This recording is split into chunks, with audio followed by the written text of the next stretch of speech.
Faster than a speeding bullet, more powerful than a locomotive, able to leap tall buildings in a single bound. Look, up in the sky, it's a bird brain, it's a plane, it's iWalter.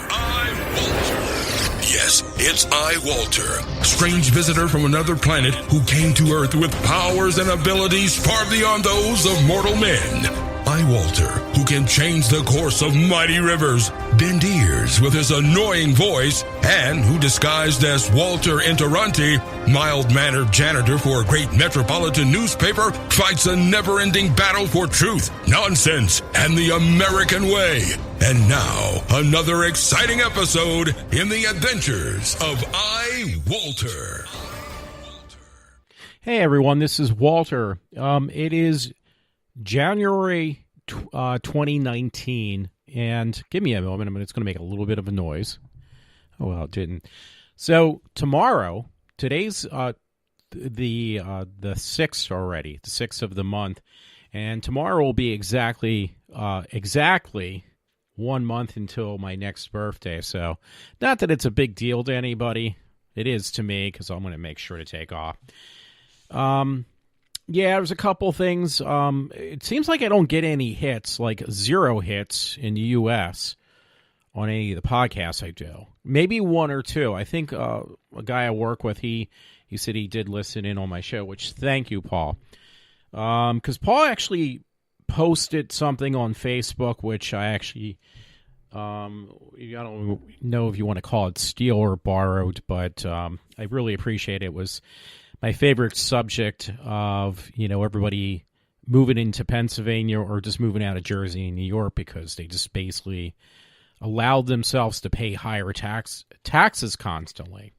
So he actually found something. Now, he and I don't see, probably he doesn't know this, but we don't see eye to eye on politics. Friend Paul from work. We are extremely on opposite ends, but for him to put this up was actually, in my opinion, I really appreciate him doing so. So I'm going to try to dig that up because I don't even know where I had actually placed it. So I was going to get started about an hour ago, actually, at this point. Maybe an hour and a half ago. But what happened was, this was interesting for the Linux people out there. I'm, a fanboy of using Linux. I have to thank my friend Rich Minjin for this, but he was the one who introduced me to Linux years ago. I just really don't have the patience to learn it. So I kind of treat Linux as though it's like a Windows or a Mac product where you just basically place it on. And Linux has come, it came a long way from when I first started even kind of diving into it just a little bit. And they've actually got to the point where they just put out, I didn't think they were going to do it right away, but they put out basically what Windows would call a new Windows operating system. It was, for Linux community, it's like a milestone. It's like a little step. But for Windows, they would put it out as Windows 11 or something like that. So the nice thing is, before you would have to take the OS off and reinstall it with the new one, which, it's always a good idea because you're going to have problems. But they actually gave you the option. They even said you might want to back it up, which I didn't bother because, honestly, the only thing I use my Linux box for, and it works really well, is to do these podcasts. I stopped for a while there because I was doing those, which I do want to do again, or want to use again, is my webcam, because it's very easy. It's just the audio levels are not as clear. Well, actually, not as loud. So that can be a really big problem. It makes it a bit more difficult. I'll put it that way. So that's why I bought this laptop. I think it was not too long after I got let go from my job. And it was like $250, $300, brand new from Micro Center. It was an HP, and it basically came with Windows 10 Home, which I did buy up. I think I mentioned this before I bought the backup files. But it ran really slow. And it was like, well, I don't really intend to use this for anything except for Linux anyway. I'm going to erase what's on there anyhow. That's why I bought some backup disks from HP. And to my surprise, the HP laptop that was only like, basically a less than $300 throwaway computer is really nice if you put the right operating system on there. So anyway, getting back to Linux, actually did this thing now that, hey, you don't have to just start from scratch all over again. If you have things on your computer you want to keep on your Linux box, you can now do like you do with Windows or Mac, and you can do an upgrade to the newest version of the OS. It's a different, again, it would be like saying you went from Windows 8.1 to Windows 10, because now 10 is just always going to be called 10 for now with Microsoft. So, yeah, that's actually really cool. So, I've been doing that with my Mac for years, where I go from the new, whatever OS is out to the next gen OS, and I just do upgrades, which after a while you really should just do a clean install. I've really never had any problems. When I do the upgrades on Mac, I never had a problem. This is the first time they've actually introduced or offered this for Linux people. Because I was running Linux Mint, and it was Linux Mint 19, I think. Now it's 19.1. So you'd think a point release wouldn't be that much. For Linux and Apple, not really. For Windows, they would actually, back in the past, they no longer do this. They would say, hey, it's a new operating system. We're going to charge you another couple $100. So, and the nice thing about Linux, it's free. Now, the only problem is I did run into some issues, because, again, this is new to the Linux community to actually treat Linux Mint as though it was like a Windows or a Mac OS operating system, where you're doing basically an upgrade from the old one. And it is like actually an overhaul. So I did that. There's a couple things that are trivial, like they are not important, that don't work now. One is like my screensaver, but honestly, the only time I turn on this machine, the Linux box, is just for this purpose at this point, is just to do a podcast. I did try to experiment and do other things on it, but you know what? I end up just using the Apple. It's not that big of a deal. So, it is a lot more peppy, I'll tell you that much.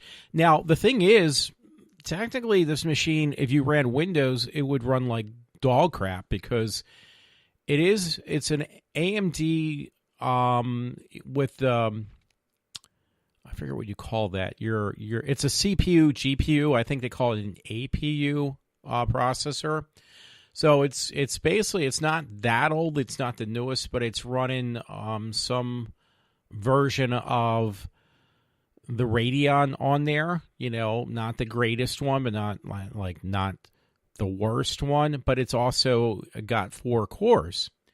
So there's good and bad about the chip, but for Linux, and even if I had a Hackintosh, it would probably run pretty damn good. But for Windows is just so heavily bloated. I have something positive to say about about Windows, Microsoft, I should say, that I actually was surprised about. I did want to talk about Doctor Who, too. I'm just letting you know that now. So I'm going to see what I can fit into an hour span, hopefully, and hopefully find what I'm looking for. But I did do an upgrade, so wish me luck on the Linux box working okay, because I basically did an upgrade. There's a couple other things I can mention, so it could either go, I have plenty to talk about with bad news, but I have plenty to talk about good news, because I actually already made my thumbnail for tonight, and I'd like to kind of incorporate that and why I picked this one. Otherwise, it would just be a different thumbnail. And I won't even mention what it is, because if I don't use it, what's the point of mentioning? Because, again, I'm going to try to keep this within an hour span. I'd like to. Couple interesting things. One thing was my dad got rid of my cable box in my room. Like, he says, well, and I don't use it, honestly. About 3/4 of anything I watch is actually on streaming, because I have Hulu.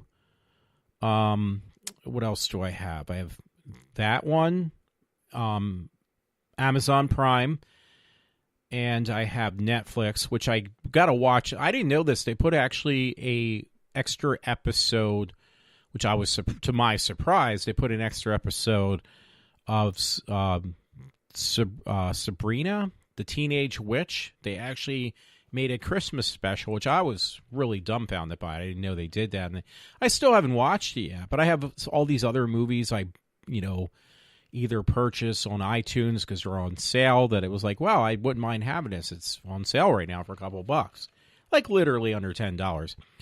So I've been going through those. There was some stuff actually they did add to the Xbox where you can actually, for absolutely free, it doesn't cost you any money, they have this pile of horror movies, like 99% of them are really bad.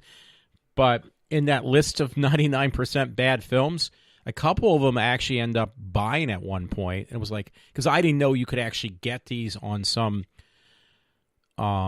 application or some type of website, because it actually is linked to, there is a website. You don't even need the Xbox to do so.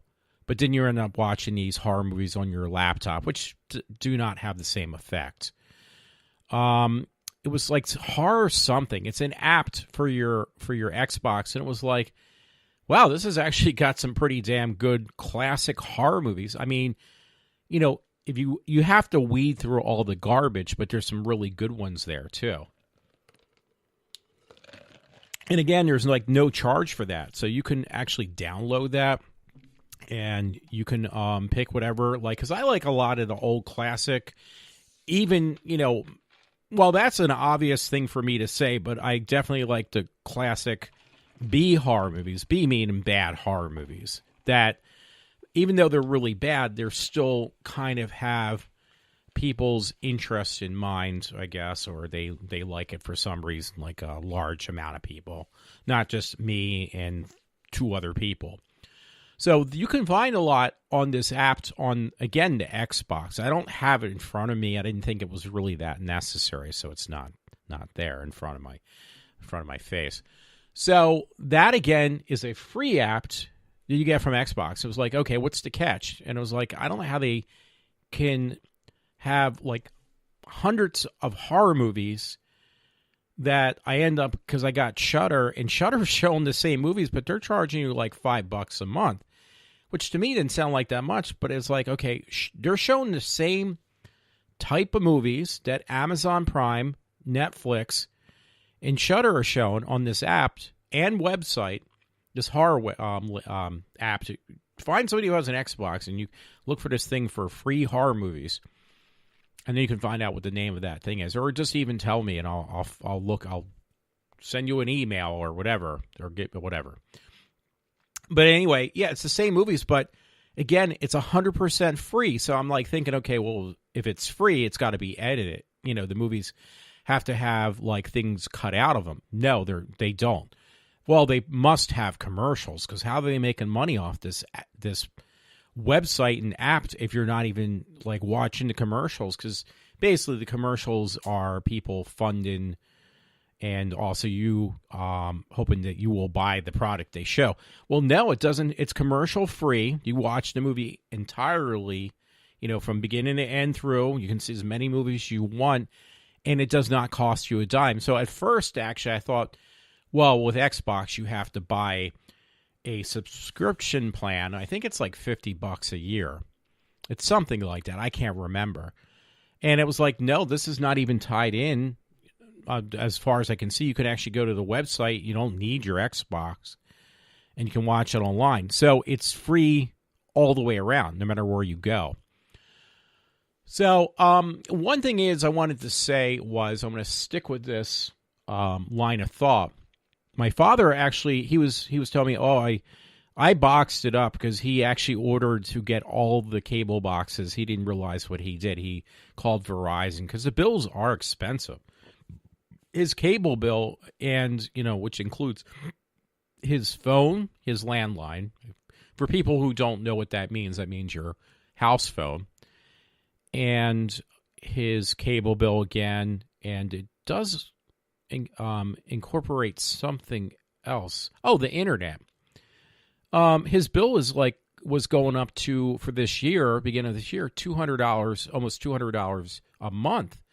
And it's like, yeah, that's kind of steep, because before I was giving them at least half that money, trying to at least half that money towards the bill, but I haven't had a steady paycheck, so I really can't afford to do that. So he said, well, we need to get rid of some of this stuff. I said, well, one thing, we have HBO. I don't really watch it. I do watch Silicon Valley. But if I wait long enough, I can always watch shows like that on Netflix, Hulu, or Amazon, because they'll eventually go that direction and it'll be part of my what I'm paying into. So I think he did drop that, so it's not that big of a deal. The only thing I did watch on cable, honestly, was probably this thing called Me TV. It's classic television. Unfortunately, I did try to buy an high-definition antenna, which basically, I understand you can just use rabbit ears for that. And just try to get it, because it's a Philadelphia affiliate station now. It's originally from, like, Ohio or somewhere else. So, but unfortunately, even with this antenna, I couldn't pick up Channel 2. I did pick up a couple other stations. I got it on Amazon, one of these 4K aerials. It's a piece of plastic that's an antenna, but it's, because you can use anything nowadays. You can hook up and use it as an antenna. It's something that you plug into your coaxial into the television set. So I figured I'll give it a shot, maybe because, again, Channel 2 was the only thing I really watched. Sometimes BBC America, and sometimes a couple other stations, but nothing like, most of them are actually from the Philadelphia area. So I got it in the mail today. I bought this, kind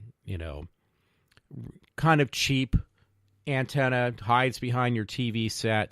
But unless you have it positioned right, you're really not going to get that many channels, and that's what I found out. I actually got, believe it or not, I got Channel 3 that is like ultra sharp. Like, it looks like, my mother, I showed it to her, and she said, yeah, it looks like you can actually walk into the TV set.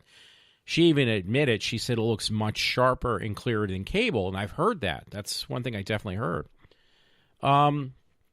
But that was the only station. There's a couple other stations that come in with an antenna.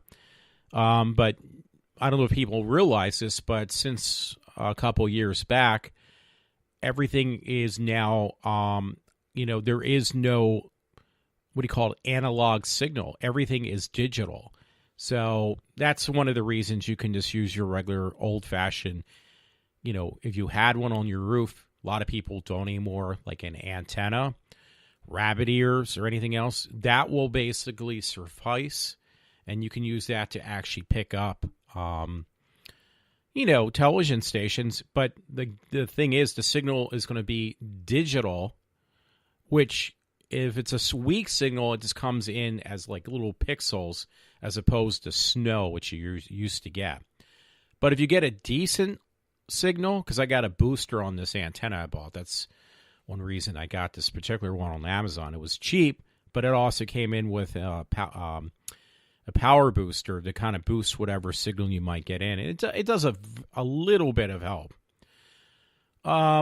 But yeah, your stations, they no longer turn into snow. They just turn into pixelation. Now, again, Channel 3, Philadelphia station, that has got the strongest signal, digital signal, so that came in like rock solid. Unbelievably clear. Now, BBC America and stuff, I watch that on occasions because I'm a big Doctor Who fan. Most of the stuff I won't watch on there, though. So I was looking around. I was like, okay, I really don't know if I'll be able to hook up the coaxial into the TV set and will it pick it up.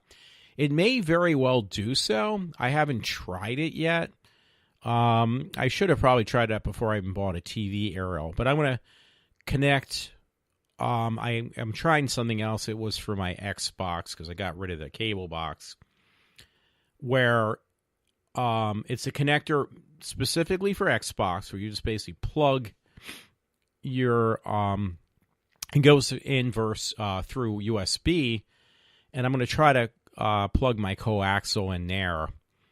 Otherwise, I might just try to plug the antenna into directly to the TV and see if the TV can figure out how to decode the channels for cable. I don't know, because there is like certain TVs can do that. You don't really necessarily need a cable box. And they charge you a fee. That's how they make their money, the cable company. Like, they charge you a fee for using their cable boxes, which, again, is kind of not necessary, I don't think. It's just an extra cost that it gets added onto you, and, it's just a way of milking your pocket. So I should probably try that tonight. Maybe I will.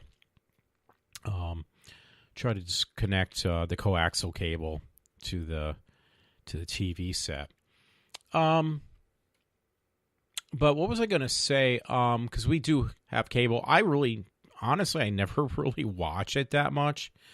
But I figured, I didn't think about this before. I'm now thinking of it as I'm talking through it. But I did look around. I was like, okay, well, if I ever wanted just a couple cable stations, which apparently one of the popular ones is BBC America. That seems like a one-year get. I'm looking through what I get. There's this thing, by the way, it's called Philo. Philo. I think it's called Philo. And that's actually cool because, a lot of people are going this direction. Well, if you don't want cable, you can try things that are basically, you just get better broadband, and you can watch things that way, with your broadband. And there is different, Sling is one I think people have heard of. And there's a couple other ones, but generally Sling, YouTube TV, and a couple other ones, all of them cost about $50 a month. And it was like, well, you know what? If you're paying $50 for that, you're paying almost $100. Probably, I'm guessing you're paying probably $100 for your streaming, or not your streaming, for your high-speed internet. You might as well just go with cable, because you're really not saving any money. You're actually spending just as much. So it was like, okay, well, what else is out there? Because a lot of people don't want to basically cave in or give into the cable companies. So what they did now is there's another network. I never heard of them. They're from actually from California, the one I just mentioned, by the way. Philo, that's actually the cheapest. If you don't really want to pay for a cable bill, but you want to watch just a handful of stations, it's more than that. It's 54 stations for $16, or, for I think it was 54 stations or 48 stations. It's $16 a month for this thing called Philo. And for $20 or $21 with tax, you can get actually 10 more stations. So what they give you, though, I'm going to read through this because, believe it or not, I thought this was kind of impressive. Not that I watch all these stations. I might almost actually try to consider keeping this because it is cheap, and just get rid of one of the other streaming things. I keep the other streaming around, like Hulu and Netflix, because there's a couple shows that I watch. And I did in the past, it just gets kind of hard, but would save money, is I just watch that particular show, and then I just get rid of those networks until their next season comes on. Because otherwise, it is really a waste of money. And I also have BBC America. But for live cable, that's the only thing with these networks. That includes Sling. Amazon, I guess, has maybe their own. I'm trying to think. YouTube cable, the YouTube cable live, and the other ones, they don't offer the local television stations. So yeah, you do still need, if you get the ones that don't give money to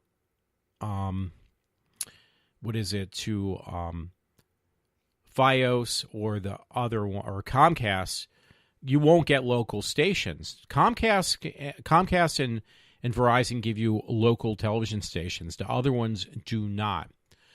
So anyway, this one for $16 is the same way, but you're not paying because they're $50 a month. This is like less than half, and you get the basic cable stations that most people probably are interested in anyway. The only thing it does exclude, which makes it a lot cheaper too, is they don't offer any sports packages with Philo, which is fine because I don't watch sports. So here's what you get, by the way. I'm going to try to read as many as I can. A&E, AMC, something called HAC, Animal Planet, Aspire, Axe TV, BBC America, BBC News, World News, BET, BET Her. I never even knew they made that. This thing called Cheddar Business, Cheddar News, CMT, Comedy Central, Cookin', the Cookin' Channel, Destination America, the Discovery Channel, the Discovery Family, Lifetime. Actually, it's called Discovery Life. Excuse me about that. DIY, the Food Network, FYI, Game Show Network, Hallmark, Hallmark Drama, Hallmark Movies, HGTV, History Channel, IFC, ID, Investigation Discovery, Law and Crime, Lifetime, Lifetime Movies, Logo, Motor Trend, MTV, MTV Live, MTV2, Nick Jr., Nick Tunes, OWN, Paramount Network, People TV, Revolt, Science. It's a channel called Science. Sundance TV. I might actually keep it for that. It's included for that $20 plan or $16 plan. It's another one. It's just looks like an explanation point, but I don't know the name of the network. Nick, TLC. Now this one's actually gonna probably make a name for itself because it is only $16 a month. Travel Channel, TV Land, Up TV, VH1, Viceland, which actually has got some really good movies on there because I've been watching that, and We TV.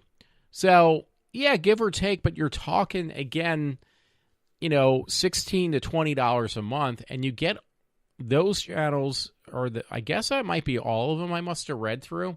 I thought there was actually more because they will show you. Just look for Philo.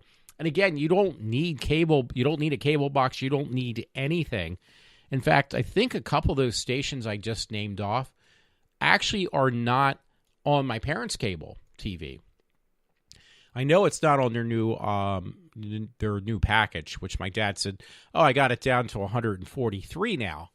I mean, to me, that seems awfully costly, but I don't really know because before, again, I was helping out my father, and I really did not watch that much cable, believe it or not. I watch stuff, but I don't watch it particularly on the cable box. So, either way, it's kind of like actually pretty cool. Again, I'll have to think because I actually basically just tried for the free service on Philo, and it will turn off on the 15th.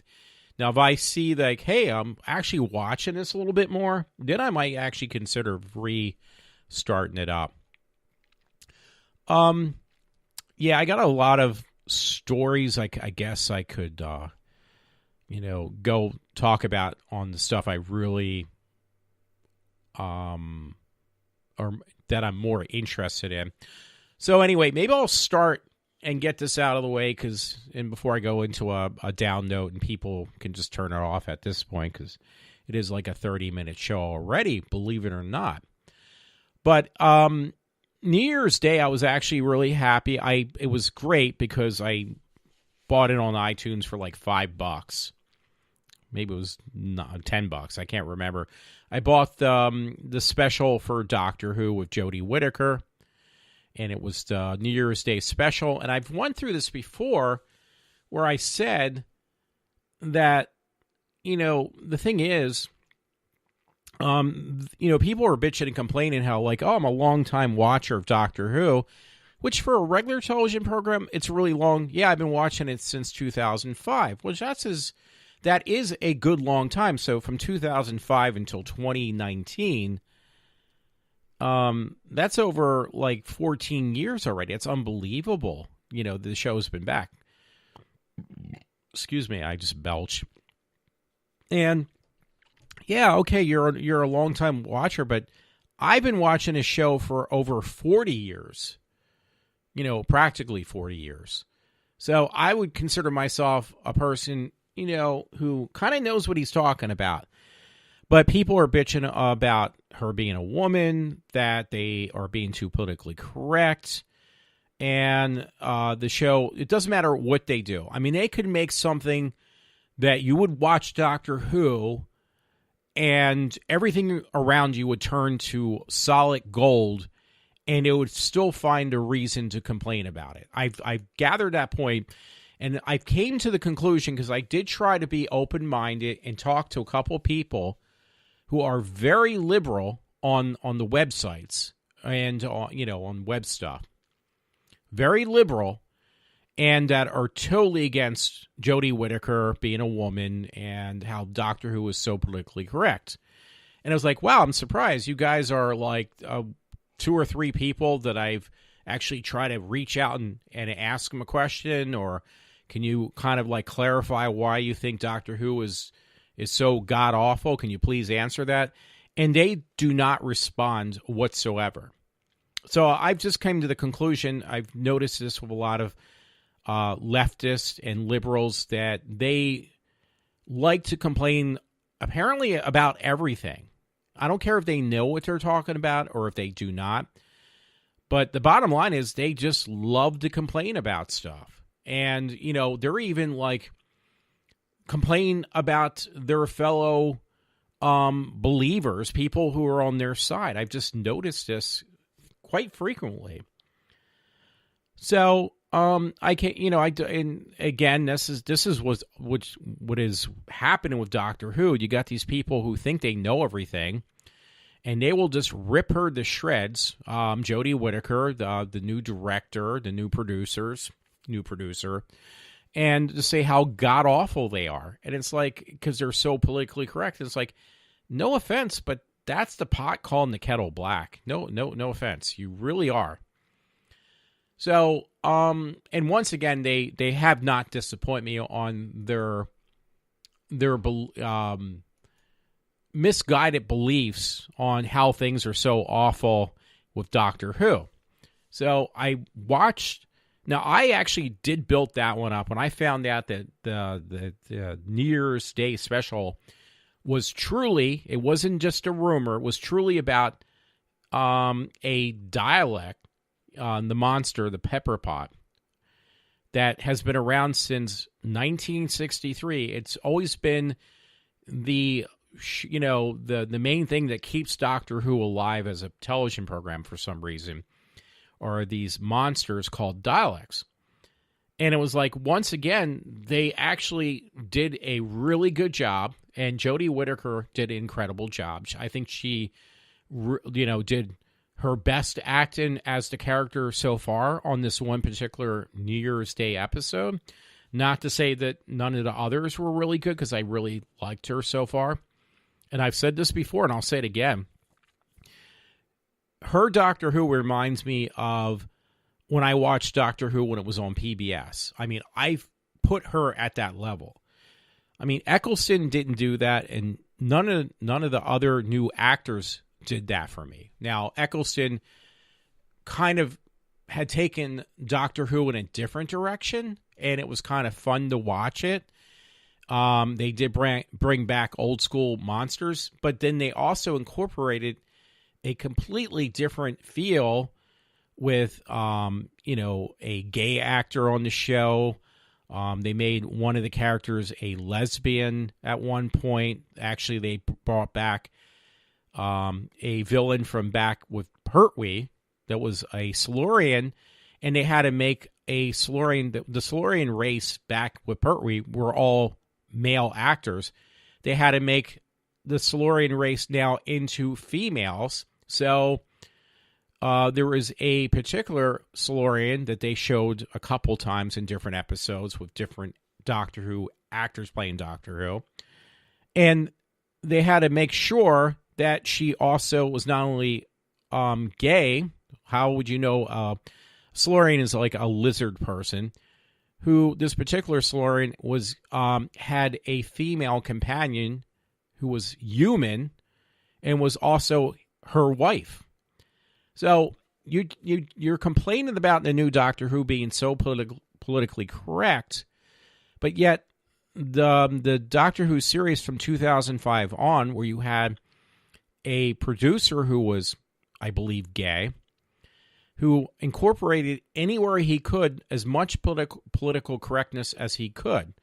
I mean, it was just over the top, and it was like justifying gay relationships and gay innuendos, and that the Doctor, who was an alien, was able to have borderline almost like a sexual relationship with his companions. I mean, that's what it felt like to me.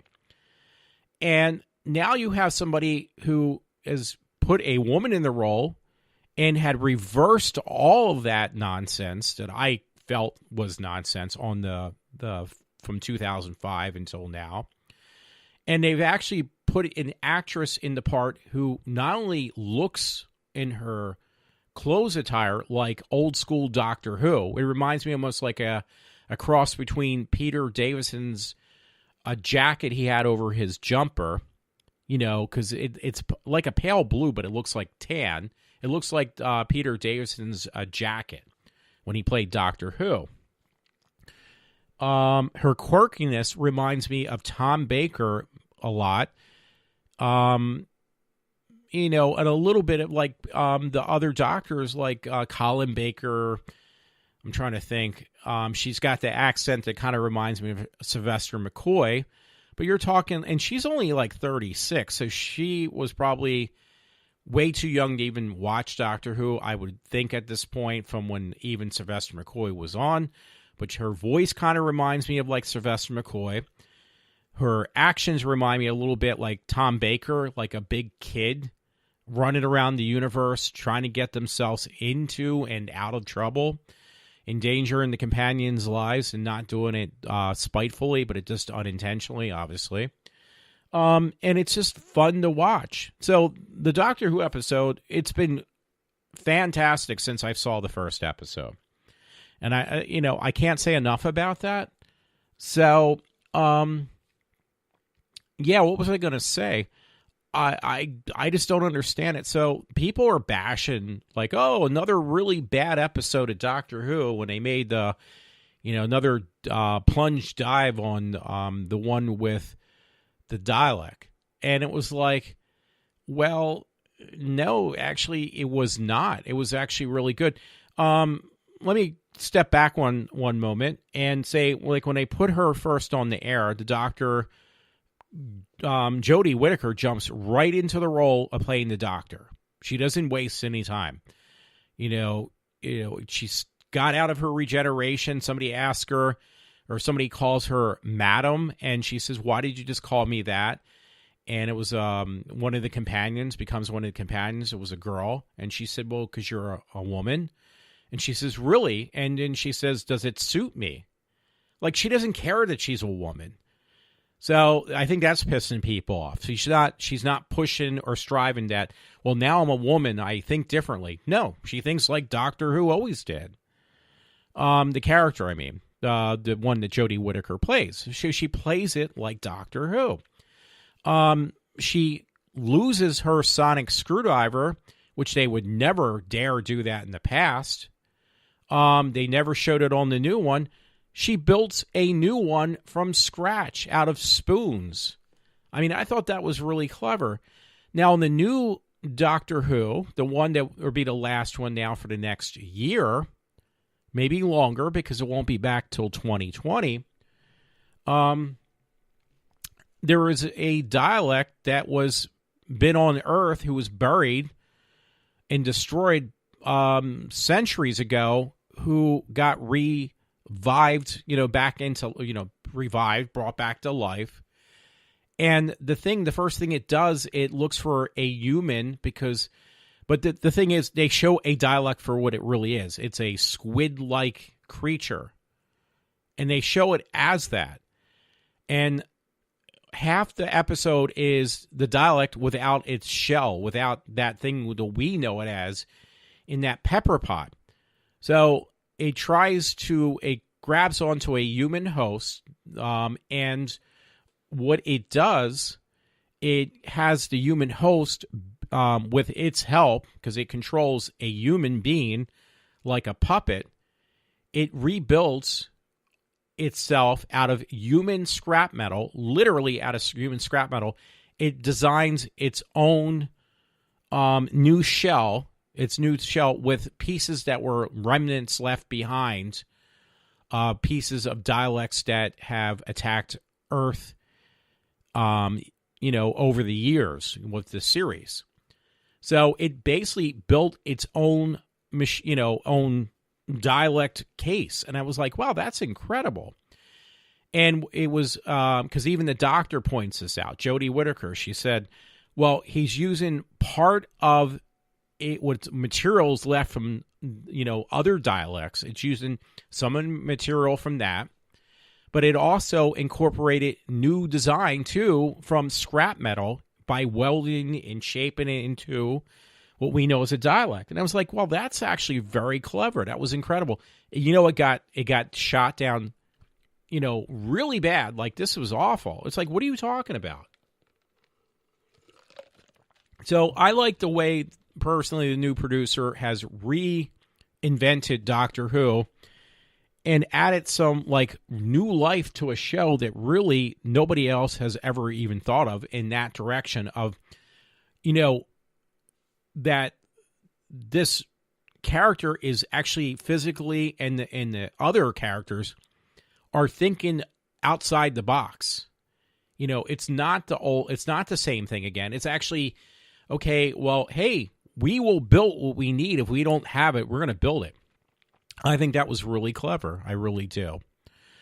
So I give that fantastic 2 thumbs up, you name it, but nobody agrees with me. And again, I've said this before, but it seems like I'm in the same boat as DC was. Maybe people know I'm a DC person too. I like the DC science fiction comic book movies, because I don't like comic books, but I do like the movies. Because if you notice, Aquaman has now almost made close to, which I kind of guesstimated would make close to at least, it's heading towards $1 billion, where it definitely is. It was at 700,000, over 700, almost $800,000. So it's, 3/4 of the way towards $1 billion. I have not checked because it's Sunday night. Who knows? It might have actually made it past that threshold of $1 billion. I don't know. But yeah, Aquaman made most of its money, though, overseas. It did not make it in the U.S., and it's an American-made film. So I'm almost the same way, because I'll look at my stats. I'll get 0 hits in the U.S. and 1 or 2 hits here or there. Not that I get oh my God, I got 100 hits over in Europe. No, but I get different countries that I don't get over here. I should go through that. I mean, it's a very small amount, but the bottom line is I don't get that many hits to begin with, so the little bit I get from overseas, to me, is kind of impressive. Because I only get 1 or 2 people. And you know what? They stopped including the people from overseas. Before they would say, okay, precisely what percentage is from this other country. Now they stopped doing that part. They just name the other countries. It says United States, 88.68%. But what I mean is they will give the location in the United States. It says Norristown, Hazleton, Silver Spring, Wyoming, Wilkes-Barre, Hampstead, I don't know where that is, Horsham. It looks like Bangor and Columbia. I guess that's Minnesota, because there's 2 places with MD. Is that Minnesota Or is that Michigan? I don't know. Because one's Hampstead and the other one is Columbia, which is really cool. Then Huntington Valley. Most of these places are from throughout the states, but generally in PA. Friends I know from PA, I guess. So anyway, now it goes down to the other states. It gives you a small percentage, but it doesn't give you the direct location. Before it did. So that's kind of weird. It only gives you a general idea. So other countries are Canada, Ireland, Costa Rica, Japan, United Kingdom, in Italy, or other areas where folks will listen in on my show. So that's really cool. So again, I feel like DC Comics with their movies that I do get a larger percentage in the U.S., but there's other areas where I could actually figure out where they were coming from. I no longer can do that. But I do get folks from overseas. So that's actually, I like to thank the people from wherever they are from another country, because that actually gives me the motivation to continue to do this, because otherwise I just figured, wow, it's kind of fun to do these shows, and I'm actually doing them for myself anyhow. But it'd be kind of like depressing at the same time, because, it does give me more of an encouragement to do these, because I'm getting people from over other countries that actually do kind of check it out. Excuse me. I don't say they listen to the whole entire thing, but at least it gets somebody's attention from somewhere else, some other country. You know what? I'm actually almost going to do this because I'm kind of curious on Box Office Mojo on how Aquaman did. Well, it still came in number one, which is really incredible. Aquaman for how many weeks has it been out? Like 3 weeks or only 2? So I'm trying to look. Like in the U.S., it made I'll round it up, $260 million. Overseas, it made $681 million. So that's a lot of money. In release days, 17 days or 2.4 weeks. So it's not been quite 3 weeks yet. And its total, which I was very damn close, has definitely scratching near, or it's near the threshold of $1 billion. It's at it's a little over $940,000, and the movie's only been out for 14 days. I'm sorry, I apologize, 17 days. So I don't see it being a problem that it will definitely reach, and I made this prediction a while back that it probably will make. Aquaman will probably make $1 billion. I wouldn't doubt it. I got 10, 12 minutes left, so I'm going to see what I can fit in. My one friend, Todd, had sent this as a secret, or as a text message, but I felt like I needed to put it up, and it actually happened yesterday. I'm always complaining about all these irate people now we have from New York and New Jersey who, they overtax themselves from how they vote. Now they're going to do the same thing and make our state, a solid blue state, not one that's going to fluctuate back and forth between Republicans and Democrats. It's going to be a solid blue state, and then the taxes are going to get outrageously high, and then people are going to be complaining about this. Well, it's like, well, you're the one who did it. So my friend Todd, he put this up just tonight, but it happened yesterday. And it's about like some guy saw a person or people, a husband and wife, boyfriend or girlfriend, who had parked their car. They have a New York plate on the back of their car, by the way. And they were throwing garbage. It was a man and a woman.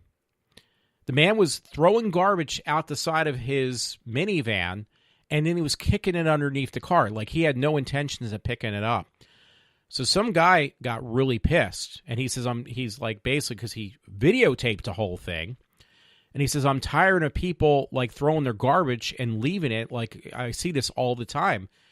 I grew up in this area, and it's the same way I feel, by the way. So the guy blocks these people in so they can't get out. And the woman gets out of the car and she starts hollering and screaming at him. It's like, let us out. We want to leave now. And it's like, well, not until you pick up all that garbage your husband or your boyfriend threw all over the floor. Her response was like, and I don't believe it. She said, oh, well, my so-and-so, her boyfriend or husband is a military vet. And it's like, I don't see that being the case because I don't think a military vet would do that kind of nonsense. And she said, well, he was looking for something and he's going to pick it up. And it was like, yeah, but he kicked it underneath his car. He's not going to pick it up. He's just like one of these ignorant New York people who think they can just come and just, basically do whatever they want, like as they did in their country or state. So, yeah, I mean, yes, that really really annoyed me. I mean, I'm glad my friend sent it to me. Don't get me wrong. But it's stuff like that I try to point out. And when you say things like that, like I've heard in the past, like, well, you don't know these people are from New York and stuff like that. Now, that one doesn't specifically tell me that, oh, there's a large percentage of New Yorkers and Jersey people are coming down. Yeah, you're absolutely right.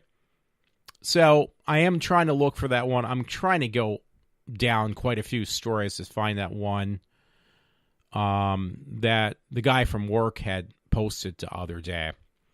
And I'm surprised. I got like a lot of stories up because if anything, if I'm going to get it out, I want to make sure to mention this particular story on, the percentage, because they had percentages. Here it is. Percentage of people, this is from a New Jersey website, percentage of people leaving the state of Jersey.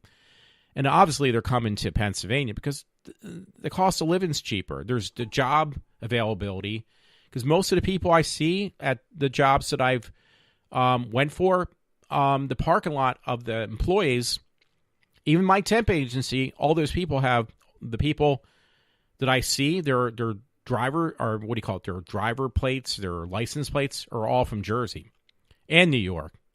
So how can I not know what I'm talking about when this is what I see? So it says more people moved out of New Jersey than any other state in 2018. The Garden State did, however, see a net gain of about 18 to 34 age groups. So it gives statistics, though, and as other states, too. In 2018, New Jersey leaped past last year's champion Illinois to take the top spot on the wrong end of the spectrum.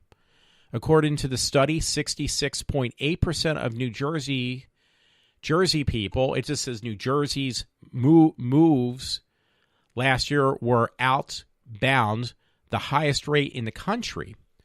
Illinois was 65.9%, Connecticut was 62%, New York, which is really damn high, 61.5%, and Kansas, 58.7%, rounded out the top of the 5 most moved states. So where are these people moving then? Obviously, PA. I mean, we're getting an increase of people. Let me see where New Jersey. It actually, you can just check. Okay, it actually breaks everything down. Okay, New Jersey, it says like recently, reason for moving, and it says job, 61.84%, and it says lifestyle is lower, family, health, retirement. There's an inbound and an outbound group for 2018. I wonder where Pennsylvania is. Because this way I can prove this fact. Okay, so I jumped down to Pennsylvania, like primary reason for moving. Inbound, meaning coming in, or outbound. Job, 61.84%. And let me see what Jersey outbound was. Okay, I went back to Jersey, and surprisingly, the outbound from Jersey and the inbound to Pennsylvania is 61.84%. So what is that telling you? I don't know. Unless I'm like really stupid, which I kind of got implied to me many of times, there's something seriously wrong with this picture. Sorry about that. Among the age demographics, New Jersey actually had a good year in terms of attracting its future 18 to 34 age group. Saw a 7.9% more moves to the Garden State than moves away. Well, that's 8% over top of the 60. What is it? I said 62. I'm going to round it up. 62% that are leaving. So how's that good? Okay, you got 8% coming in, but you got 62% leaving. To me, that sounds pretty awful. But I have to thank friend Paul for putting that up on his Facebook page, and I found it. And that was on January 2nd, by the way, that story. So, yeah, I don't understand. Like, I see this stuff. I even mentioned it to people. And there were certain individuals who would say, I just have no clue what I'm talking about. Like, you don't know all these people are coming in from Jersey. Well, I just read this from an article from New Jersey that kind of said that this is true, that what I've been saying. Not that they know who I am. I'm just saying in general.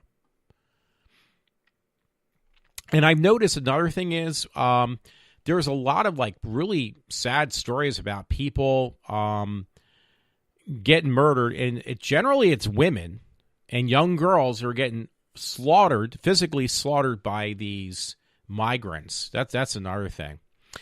And another issue I've mentioned before that, like California especially does this, where these illegal people who come in to our country, again, illegally, are allowed to establish a license, a driver's license. And I've seen an uprise on this where people are getting hit. Today or tonight, my parents and I went out to eat, and there was this guy. He was drag racing down on the center street of Trooper Road, and even my father said that's dangerous. Like, that guy was going literally, I would say, because he was squealing his wheels, he had to be going close to 75, 100 miles an hour on a small stretch of road that is like a busy part of where I live, the area of Trooper and Norristown. Trooper is outside of Norristown. So there were some stories like this. This is why I'm mentioning this. One person injured Thursday morning of last week after being struck by a car on Bridge Street. And there's some like really bad accidents where the cars are like torn to shreds because of the speed. Here's a story from Minneapolis. Muslim refugee brutally raped 10-year-old girl. Media hides the facts. Well, this guy doesn't look like he's an illegal immigrant, but here's another one. If it's not with the one thing, it's always with the other thing. You get these people who move from other particular states, and they are just nothing but trouble. Limerick Royersford Patch. Have you seen this man? There's a picture of this guy. He's landed on Montgomery County Sheriff's Office Most Wanted list. Pottstown man most wanted for endangering children.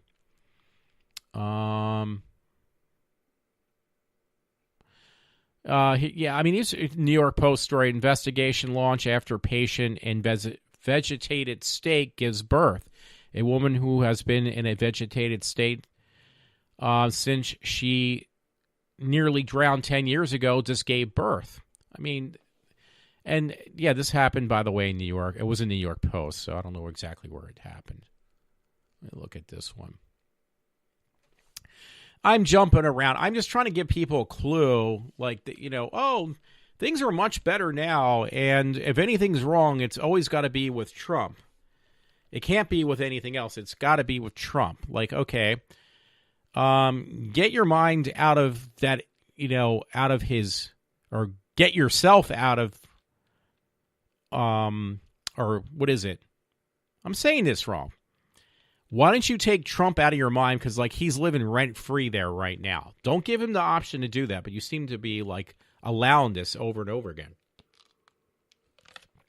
Now, it doesn't surprise me. The woman who's been, who gave birth, who's been comatose or in a vegetated state for 10 years, was from Phoenix, Arizona. So I don't even want to touch that one. I hate to say it. I really don't want to touch that. It is after an hour, by the way.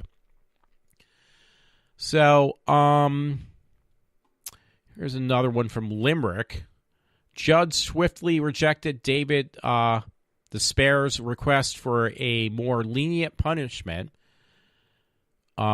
He's basically was asking, from 20 to 40 years. He was involved in a road rage killing. He killed somebody with, it was affiliated with road rage. So, and that was in Lansdale, by the way. I thought I said no. It was Limerick. I apologize. So, that was just posted. Yeah, Judge swiftly rejects. He was from Chester County, PA. Judge swiftly rejected the request of a convicted road rage killer this week for a more lenient punishment, other than the 20 to 40-year prison sentence he will serve. Still. So, and that's another thing. The road rage is just out of hand.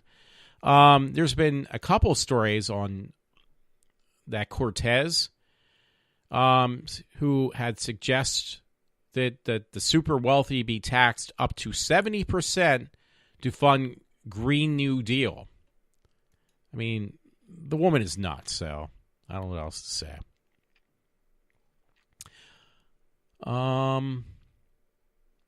This was a really sad story to look at. It was on The Blaze. The Blaze is really good for stories you probably don't really want to read, but I'm just going to mention it anyway. Man linked to Mexican drug cartel beheaded 13-year-old special needs girl and murdered grandmother. And he's got a big smile on his face. Like, this guy is proud of it, this drug cartel guy. Probably because he knows that he'll get away with it.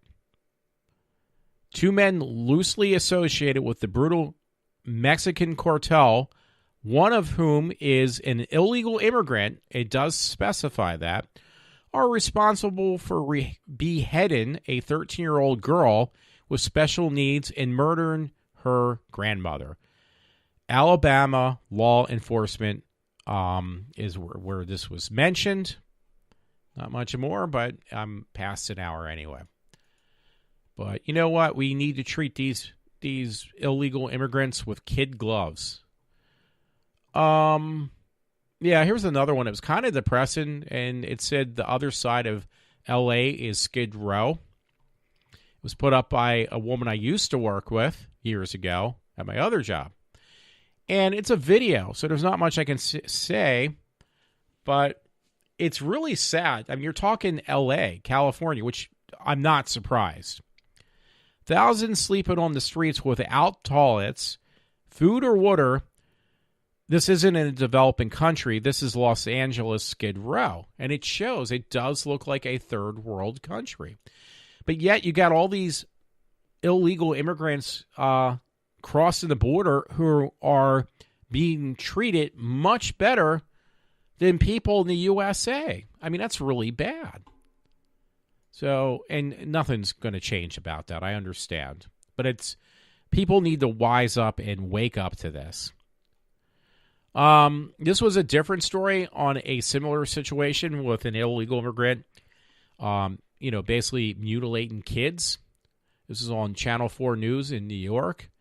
Members of a notorious MS-13 gang indicated in killing of teenage best friends and 5 others.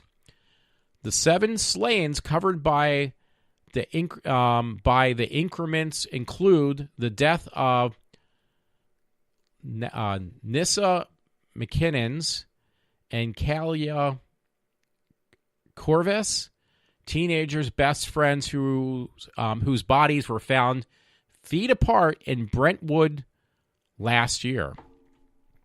It says more than a dozen alleged MS-13 gang members are named in federal increment, charging them with murder and other crimes in conviction with the gruesome slaying of seven people, including two teenage best friends, in the crime-plagued town of Brentwood, prosecutors announced Thursday. Isn't Brentwood in Jersey, I think?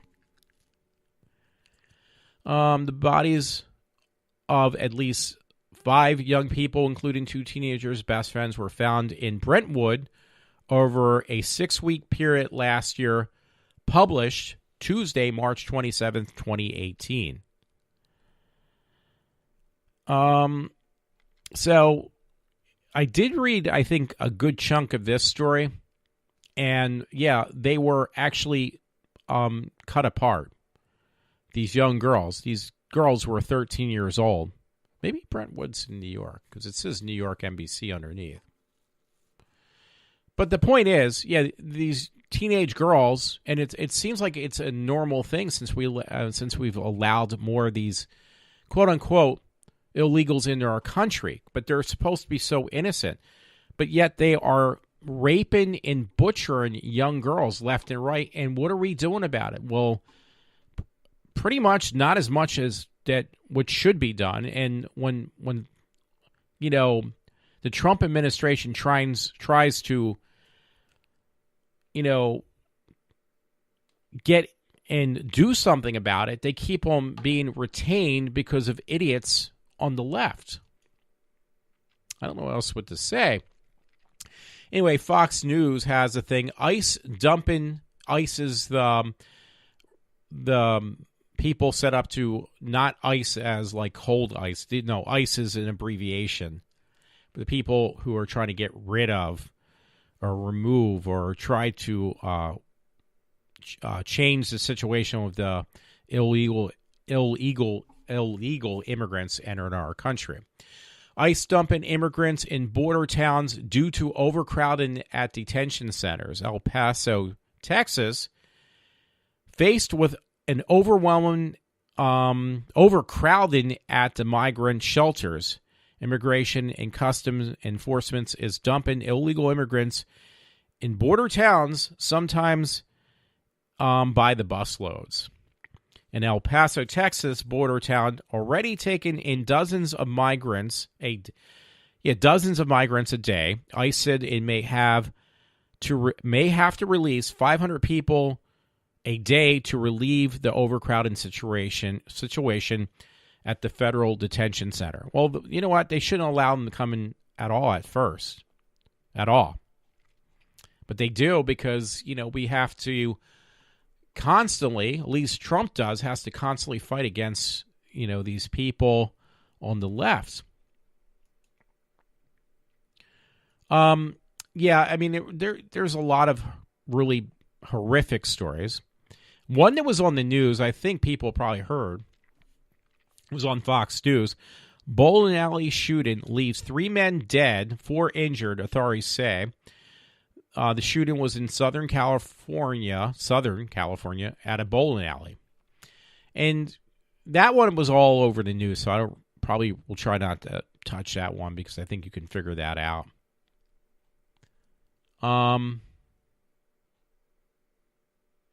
There's some other ones too, but I'm just trying to figure out because it is past an hour. Now, this was really weird. DailyWire.com, get woke, get broke. Dick's Sporting Goods warns investors that the decision to get rid of guns cost the company dearly. That's kind of weird. I'm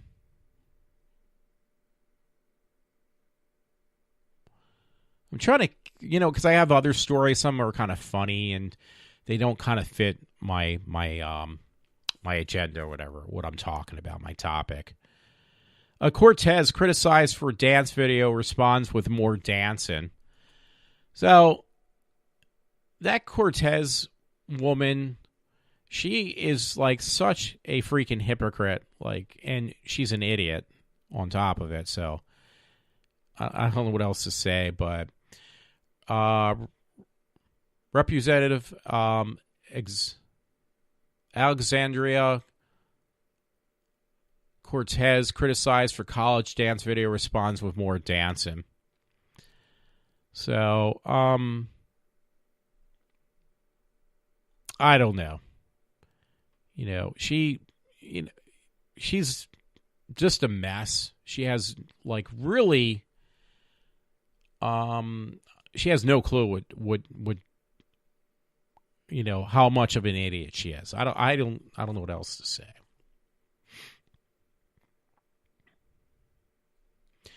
I have some story, but I don't think this really would fit in. And it was from GodReports.com, blog God Reports. How Islam progressively takes over countries. Christian news.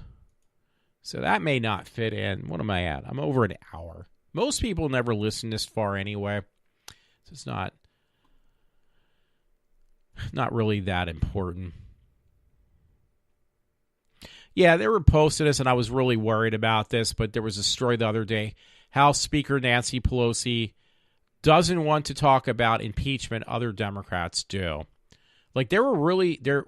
I mean, I read this stuff, how the Democrats, now that they're going to take over the House, the first thing they want to do is impeach Trump. Now, these are the same people the night of the election, and they're already talking. I've said this is just not even about a month or two ago, that who do you think is going to run against Trump in 2020? Well, 2020 is next year.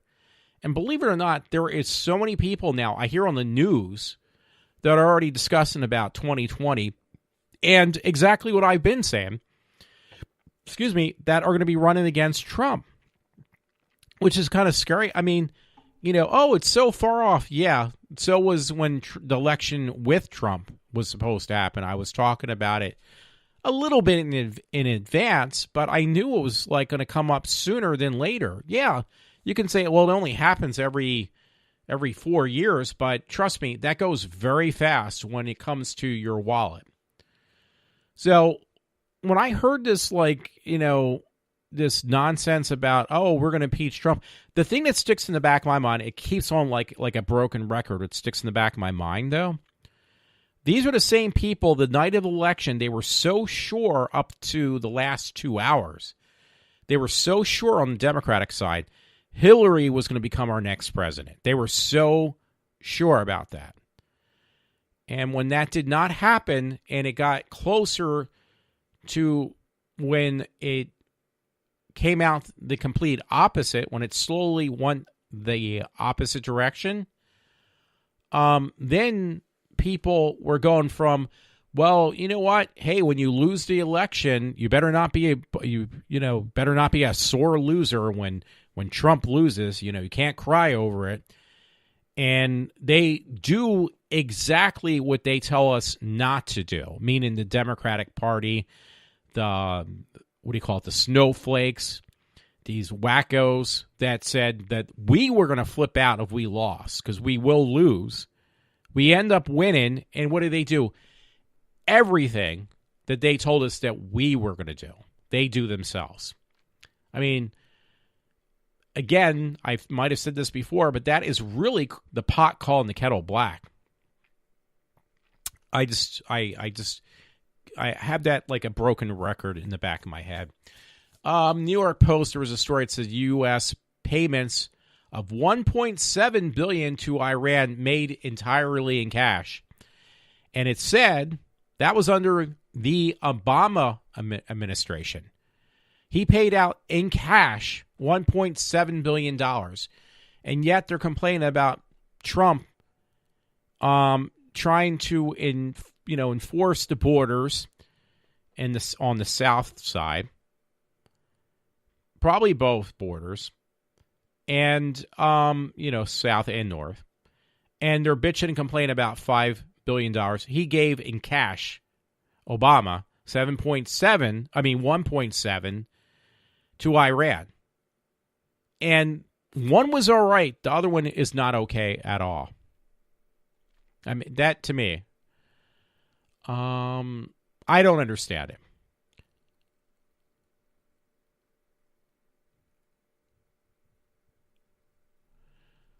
There's some other disturbing stories. I just don't. I don't know which ones are more important than others because I want to kind of round this up and let it go.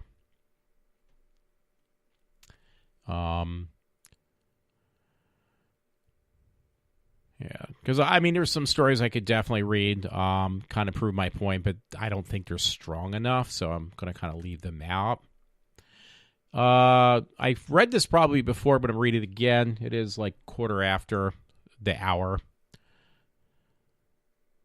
Daily Mail, U.S. doctor tweeted she would purposely give Jews the wrong meds. Dr. Laura Caleb, 27, a former resident at a hospital in Cleveland, Ohio, wrote in a now deleted post that she hoped Allah would kill the Jews, and it goes on. So, I don't know.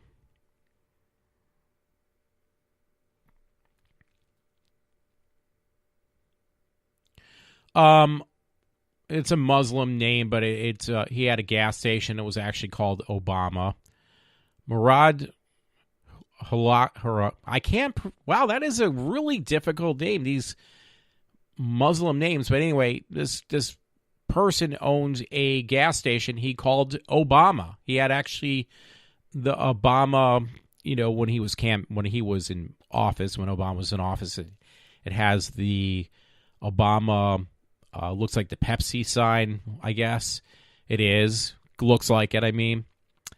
It says Obama store owner arrested. He also has a picture of Obama on his gas station.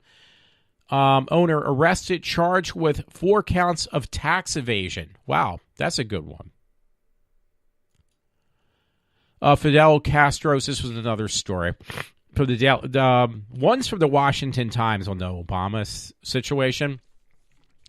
Then it says Daily Mail. There's a story from there. Fidel Castro's grandson flashes his wealth on Instagram as he travels the world. By the way, I've heard today on the radio that we are actually making more of our own, basically our fossil fuels, our gasoline, now that Trump has used American sources as opposed to dependent on foreign petroleum and oil. So we are like pretty much, we have surpassed, that's why our gas is so cheap. Because there was a woman at work, she said, oh, well, gas was the cheapest. Love the woman, a coworker I worked with. But she claimed that the gas for the 8 years that President Barack Obama was in office was only $2.50 a gallon. It was like, no, it was actually the opposite. Because under Obama, and the only reason they did stay low was because the Republicans kept on fighting him back. Because Obama was kept on raising the cost of our gas, and it actually went up as high or as close to $5 a gallon at one point.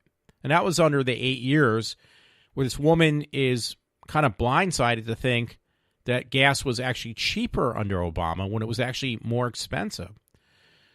So, and they used to criticize Bush about him price gouging, or not price gouging, but he was regulating the prices of gasoline, which was nonsense. So now, like, I got gas tonight. It was like, I got high test too, because I always put high test in my car. And I probably paid a little over $3, but I hate to tell you, if it was Obama, I would be paying for something, which I had done in the past. I did pay as much as close to $5 a gallon because I do put high tests in. So I don't know. Some people are just delusional on the truth. Anyway, there's some site, I guess I did sign up for it on Facebook, but they kind of keep you in the loop on who gets killed by illegal immigrants. So this one I had posted the other day. His name looks like Pierce Corin or something. 22 killed by illegal immigrant. Pierce Kennedy Corin, I'm just going to kind of mess up his name. I apologize. August 4th, 1996 to December 29th, 2018, was killed in a head-on car accident on Champman Highway in Knoxville, Tennessee. The other driver in question, Franco. And they said that the other driver who killed this kid, who just died the end of last year, was killed by, again, it says by an illegal immigrant. So it's called Justice of the Peace, Corin, but it's not Corin because it looks like Corin. .home.blog. So somebody actually posted it in memory of this kid who just recently got killed by an illegal driver, a person who should have not been in this country. I'm trying to read down if there's anything that would stick out that I should read. Everyone is well aware that the 44-year-old man involved in the 22-year-old's death did not practice the same responsibility and has not done so for 14 years. Yes, he was an accident, and yes, it could have been anyone. But, yeah, this person illegally here for 14 years. Okay, so Pierce was only 22 years old when he was killed by an illegal immigrant in a car crash on December 29th, 2018. I apologize. I don't want to cause any more deaths before they happen. So you can find that. Best bet is on my Facebook page because nobody ever actually contacts me. There were some funny things. I'll just slide them in real quick. It's going to be an hour and a half no matter how I look at it. Bride has caterer arrested after finding cake is made of polyurethane. That was pretty weird. Babysitter, USA Today story I found. I posted up. Babysitter dressed dead infant and gave him back to the mother and went swimming, police mentioned. So, yeah, it's a morbid story. We got some really, I don't know what it is. It's like, and this woman who did it was 28 years old. So she was a babysitter for this infant. She ends up killing the baby somehow. I don't know. And just pretends nothing happens. It happened in Wisconsin. And that was on USA Today. Wisconsin, a babysitter charged with killing a 2-month-old boy in her care. She tried to hide the infant's death from his mother and then went swimming at it was a hotel, at the hotel that she was staying at, or babysitting this child, with her boyfriend and son, police say. She dressed the baby in water clothes and strapped him in a car seat, pretending he was alive, and during a trip to McDonald's and continuing to ruse when she gave the boy back to his mom, court documents had said. I mean, that's really disgusting. I'm doing a butchery job of reading that story, too. I know. I realize that. She got a big smile on her face for her mugshot. I'm not even joking. She's got a big smile on her face. Now, this story I have to fit in because I thought it was kind of really interesting. Wheelchair-bound vlogger forced to lie on urine-soaked floor in UK. Let's see if it opens up. Wheelchair-bound American vlogger exposes appalling difficulties faced by disabled visitors to the UK after he was forced to lay down in a urine-soaked floor during the visit to a train station in London. And it actually shows some video of this happening. Wow. Yeah, Yeah, this is one I really didn't realize they had a video for it too, and yeah, it's really sad, unfortunately. This poor guy.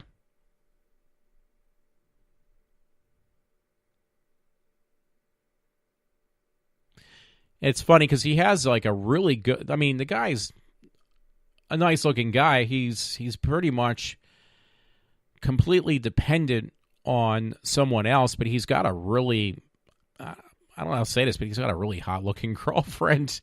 I apologize for being such a dick, but I can't help it. Yeah, the guy is like completely like he's not paraplegic, but I guess maybe that would be. He's completely almost like minus he can move his head, he's almost like one step above and not much more from,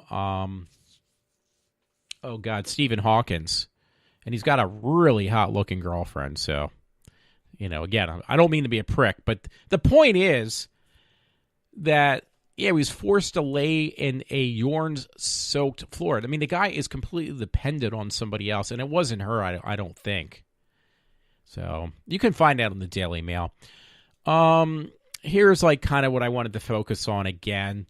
Was from a web page called Yellow Hammer News. Illegal aliens arrested in Alabama for running a sex trade operation. So, I'm just trying to give people the highlights because it is, it's an hour and a half in. Yeah, there was a story from NewYorkPost.com. New York City settles FDNY's pork lawsuit filed by a Muslim firefighter.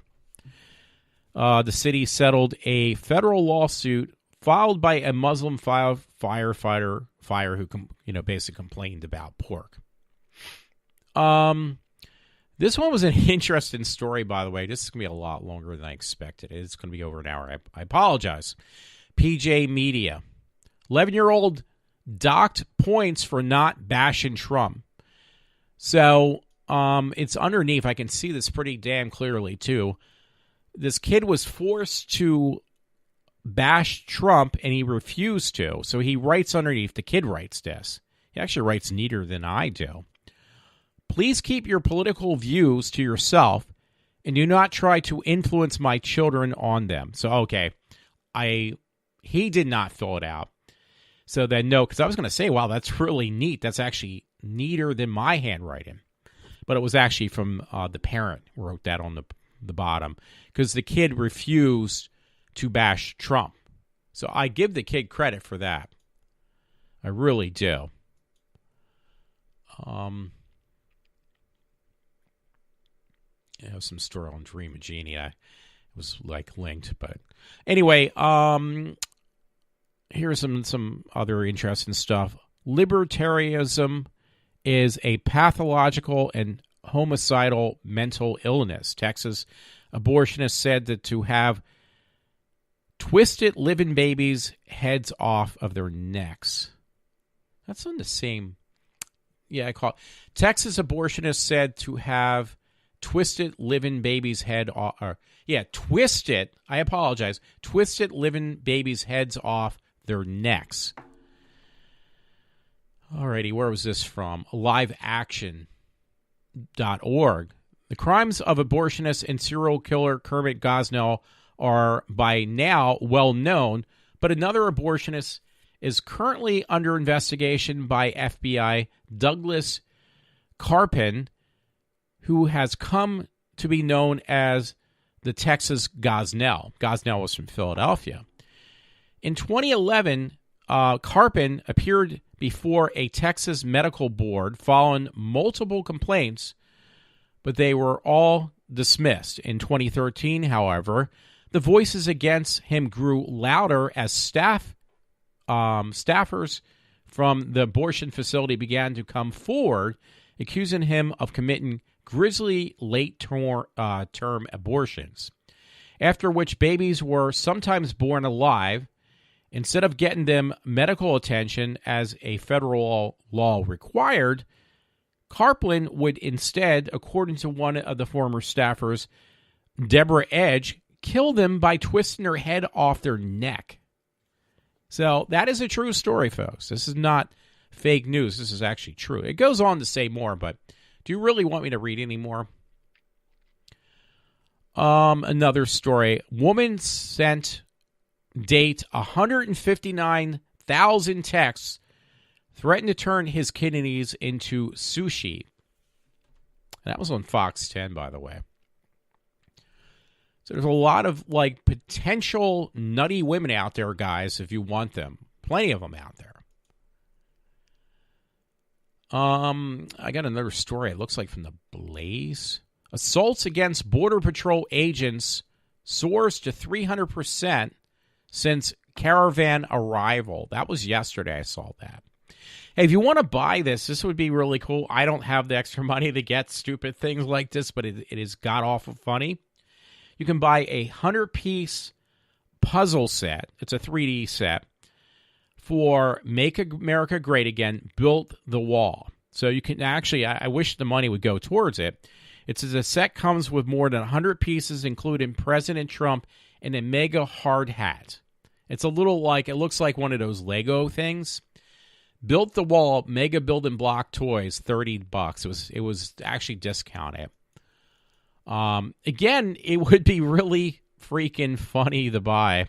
It's a Trump page I have on my thing, but I just think it's god awful funny. It's like $30 I can't afford to spend. Anyway, I apologize. This is going to be like almost, well, it is an hour and a half. Another story from the Blaze. I gotta say I love the Blaze if you haven't heard that enough. But this was a story that was also yesterday. Trans kids site sells fake penises for girls who identify as boys, and they're called packers.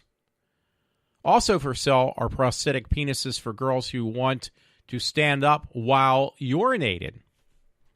This was on the Blaze, by the way. So there you go. The young little girl who doesn't know any better, like a little kid, believes that she should have been born a boy. You can get like these little prosthetic things they can put on and pretend to be a male. This was interesting. A new poll finds that 82% of the Trump supporters would vote for him again. Would you also share this link on Facebook? And obviously I put yes. There's one story I wanted to mention that has nothing to do with all this other stuff I'm talking about. This was more of a funny story. I just have to throw it in. Local news 21, Channel 21 in Harrisburg. Woman charged after tying up a man and gagging him with pink underwear. I just thought that was funny. Feds nab more than 700 people in NEPA, N-E-P-A, for immigration violations. Federal agents nab more than 700 people in Northeast Pennsylvania. Now, that's hard to believe, isn't it? You know, because I don't know what I'm talking about. Federal agents nab more than 700 people in Northeast Pennsylvania for immigration violations from late 2014 through May. Immigration arrest data show. But I don't know what I'm talking about. Certain people would say, well, Walter, how can you prove this? You have no proof. You're absolutely right. I won't say who I'm just ready to spit it out, who I'm referring to. Forbes magazine, IRS admits it encourages illegals to steal Social Security numbers for taxes. Okay, so I might have read that before. That's on Forbes web page. So, but I don't know what I'm talking about. I wish I did, because I would make more sense if I actually did. Unfortunately, I don't. Did I already read this one? 20-year-old man charged with murder in the shooting deaths of Texas girl. That was on CBS News. I might have read that. So, yeah, one thing I thought, it has nothing to do with politics for once, for people who are sick and tired of hearing about this. I thought this was actually really cool. No, it's not about politics. That's why it's cool. I was like, this is like more on my fascination with like consoles and stuff. I have something to say about that too. But this guy actually, he tears apart. He gets for $50. He buys an old refurbished Xbox, premium refurbished Xbox 360 from GameStop. And he literally tears it apart, taking it apart screw by torque screw and everything else. And he says, yeah, they did such a hatchery job. He said this thing would have broke after so many days. Because the reason I mention that, I always like buying things from GameStop when I do that are refurbished.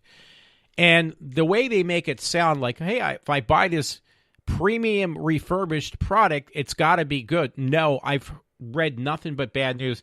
They say if you buy anything from GameStop, don't buy that premium refurbished stuff because most likely it's going to break. It's garbage. You're wasting your money.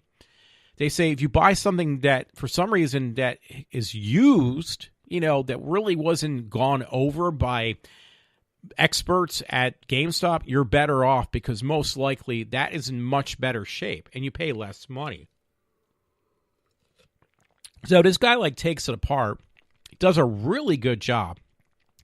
He says, here's why refurbished GameStop Xbox 360 is a waste of money. And he actually physically shows you by taking everything apart how they basically massacred this machine and they butchered it and try to resell it. It's like you got a bunch of kids to try to fix something and they end up breaking it. They throw it in the box and say, oh, well, somebody will buy this anyway.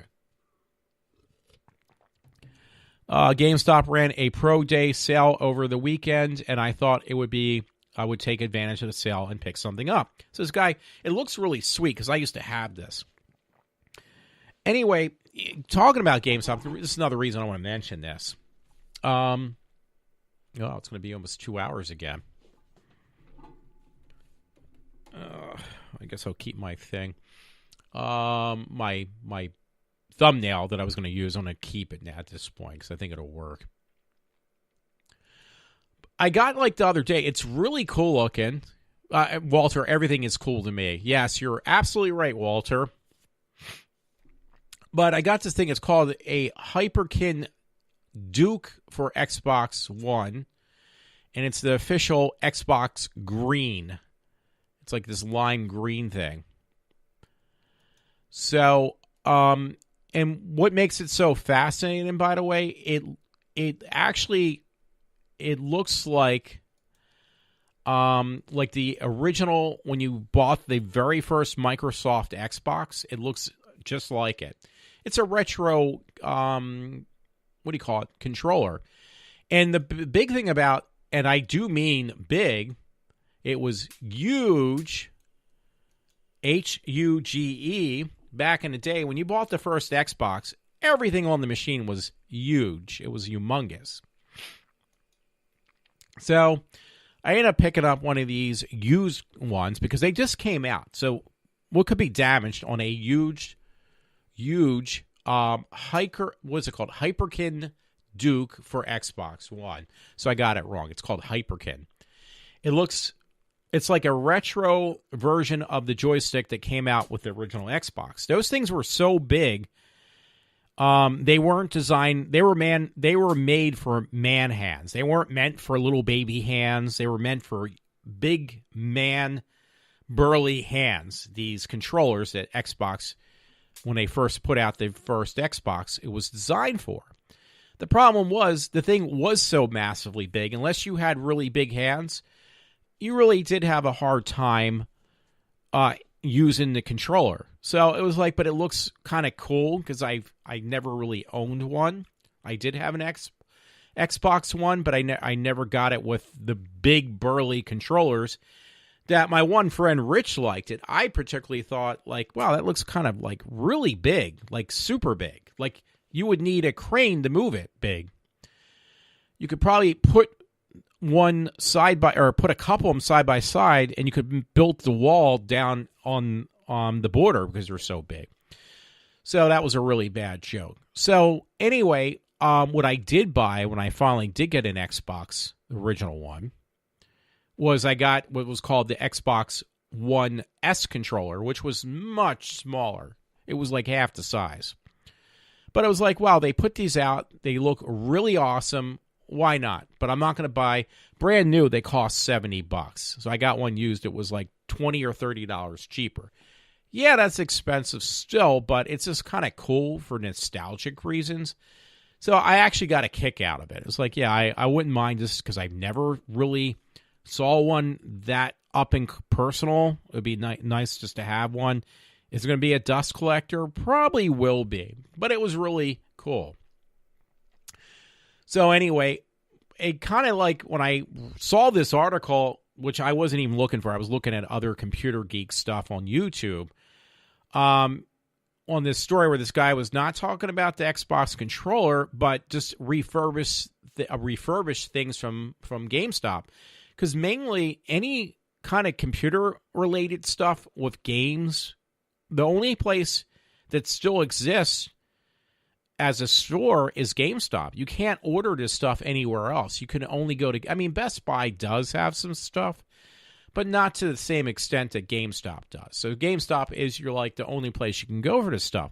So when I saw this article on... Because over the years, I bought used stuff from GameStop many a times. And right away, by the way it's worded, they make you think, well, you really want to get the premium grades refurbished stuff. That's our top of the line. And I've heard more than once that is not the case. It's actually the complete opposite.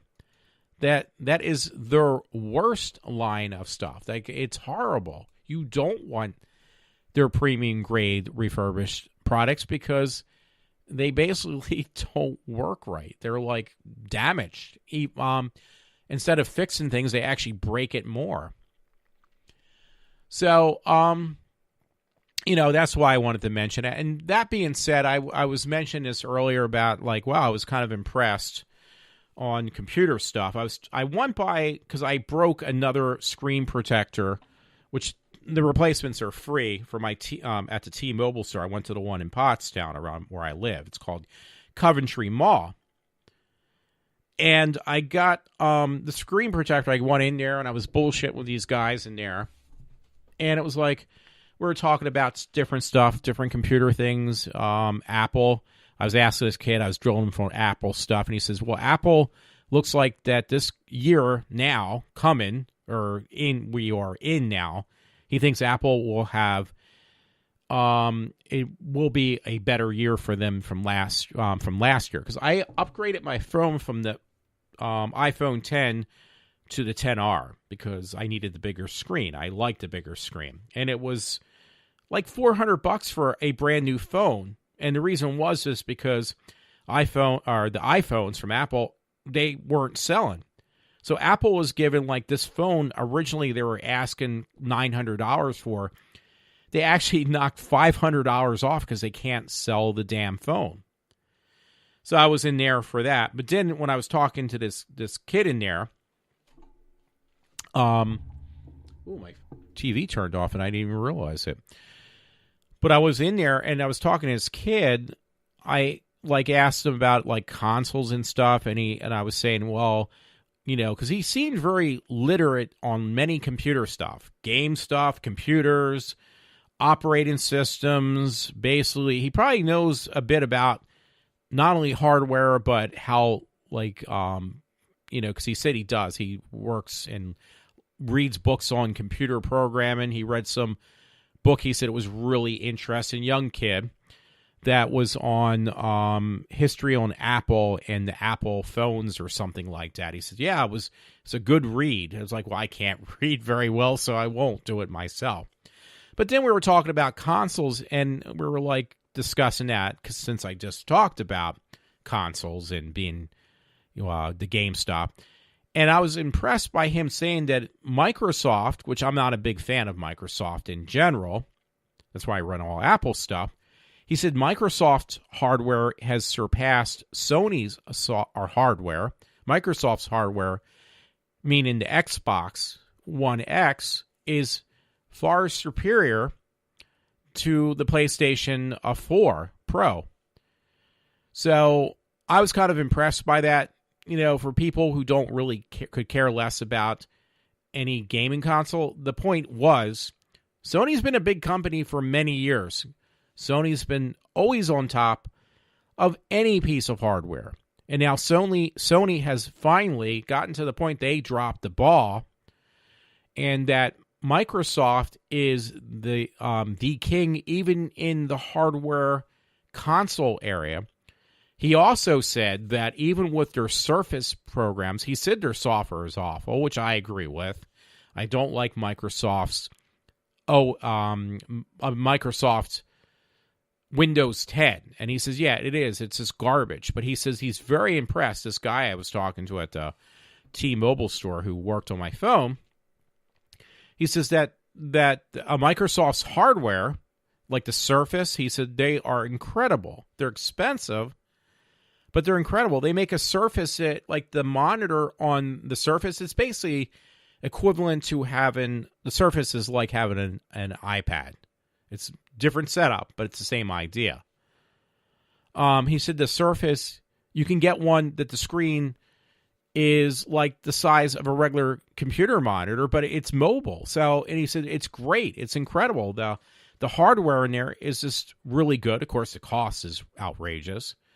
But bottom line is Microsoft has even surpassed Apple on making really good hardware. Their only downfall is their crappy operating system. They still support and make you use on, obviously, Microsoft products, which is a shame.